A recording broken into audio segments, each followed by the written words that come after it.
Okay, let's solve this rational inequality the way we're supposed to. The very first thing we're supposed to do is try to get 0 on one side, so we're going to do that. So I'm just going to subtract 5. I'm going to get 2x over x minus 9 minus 5 is bigger than 0. The next thing we're supposed to do is get a single fraction on the left-hand side, so I need a common denominator. That common denominator is going to be x minus 9. So this is going to be minus 5 times x minus 9 over x minus 9 like that. I'm just going to keep writing. I'm going to get 2x, now that they have a common denominator, minus 5x plus 45. I'm still making it, yay. All over x minus 9 equals minus 3x plus 45 over x minus 9. And I can take out a negative 3 on the top. So I'm going to go negative 3 times x minus 15 all over x minus 9. And remember, that's supposed to be bigger than 0.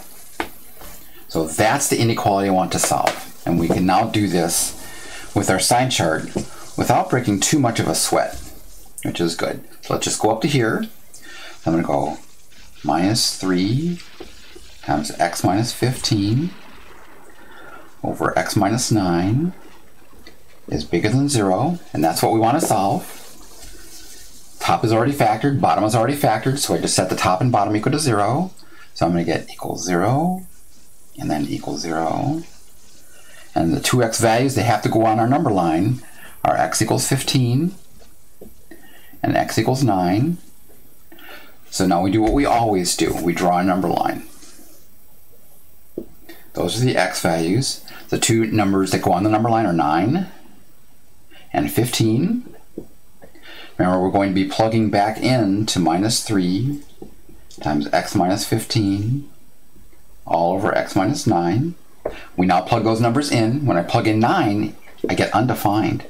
When I plug in 15, I get 0. So now I want to pick a number from each interval. I'm going to pick x equals 0.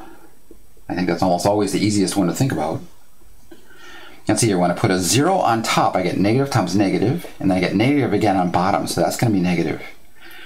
I'm going to pick a number between 9 and 15. The easiest one for me to think about is 10. Maybe you have a different favorite.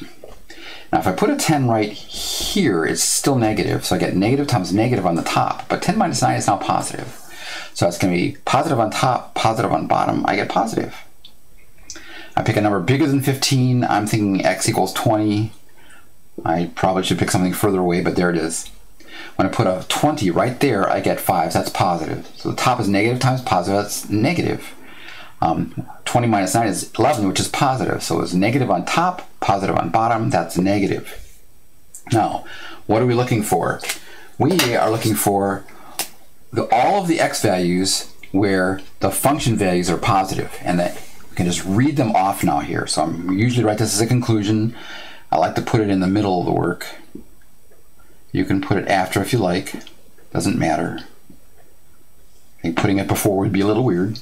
And what do I want? I just want all the numbers between 9 and 15. Like that. And the question is that enough? They did not want the answers where the answers were positive, right? So this is our final answer.